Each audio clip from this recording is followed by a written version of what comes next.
আসছে না তো আরো ওইদিকে আসছে।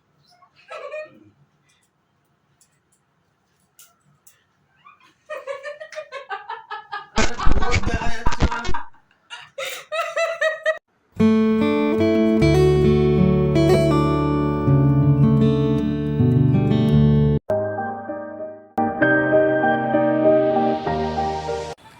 কি গো, আমাদের বিয়ের বয়স তো দেখতে দেখতে 3 বছর হয়ে গেল। হ্যাঁ, তা হবে না, এই তো সবে শুরু। আমরা তো জনম জনমের সাথী।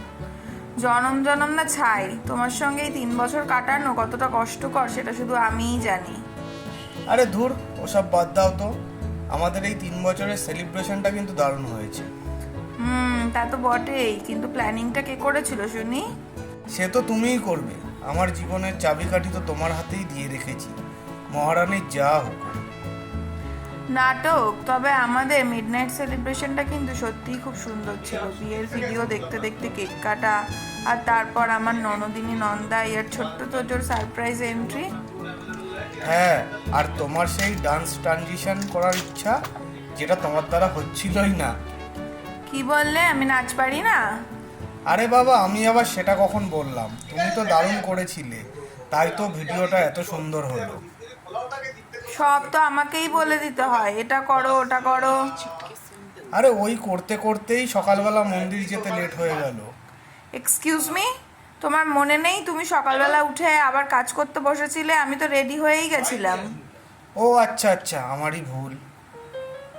তুমি আবার বাড়ি যাবে নাকি?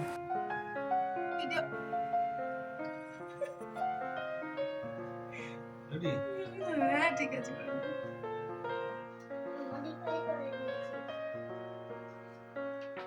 তবে যাই বলো, মন্দিরটা কিন্তু সত্যিই ভীষণ সুন্দর ছিল। ব্যারাকপুরের অন্নপূর্ণা মন্দিরটা যেন একদম ছোট্ট দক্ষিণেশ্বর। এত শান্ত, এত সুন্দর। হ্যাঁ, এতদিন ব্যারাকপুরে থেকেও যাওয়া হয়নি। আসলে মায়ের ডাক ছাড়া বোধ হয় সেখানে যাওয়া যায় না।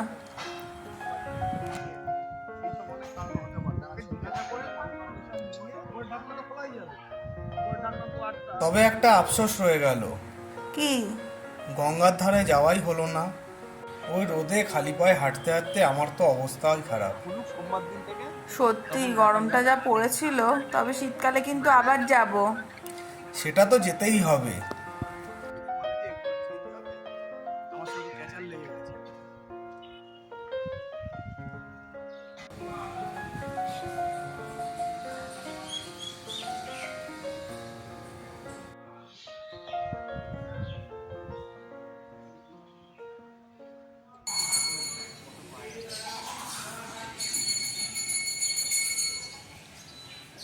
তবে আমাদের ব্রাঞ্চ ডেটটার কথা এখনো ভাবলে আমার আবার যেতে ইচ্ছে করছে।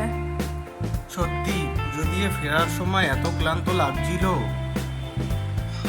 কিন্তু ওই ক্যাফেতে ঢুকেই যেন মনটা জুড়িয়ে গেল।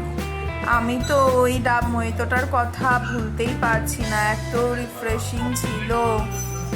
আর ওই চিলি চিজ ফিশটা এত ক্রিমি, রিচ আর ডিলিশিয়াস, এর আগে বোধহয় আমরা এমন খাইনি। তুমি তো জানোই আমার কন্টিনেন্টাল কত পছন্দ। ওই প্ল্যাটারটা আমার ভীষণ ভালো লেগেছিল। তবে যাই বলো, সারাদিন রোদে বাইকে ঘুরে সব এনার্জি শেষ হয়ে গেছিল।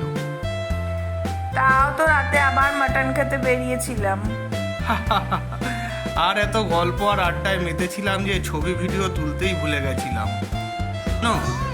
কি? দিনটার কথা ভাবলে এখনো খুব শান্তি লাগে। আসলে কি বলতো, এটা বুঝতে পেরেছি যে সম্পর্ক নিখুঁত হয় না। সেখানে হাজার ঝগড়া, মন খারাপ, ক্লান্তি, সব শেষেও একে অপরের কাছে ফিরে আসাই জীবন। এটাও বুঝতে পেরেছি ভালোবাসা ভালোবাসে শুধুই তাকে ভালোবেসে ভালোবাসায় বেঁধে যে রাখে।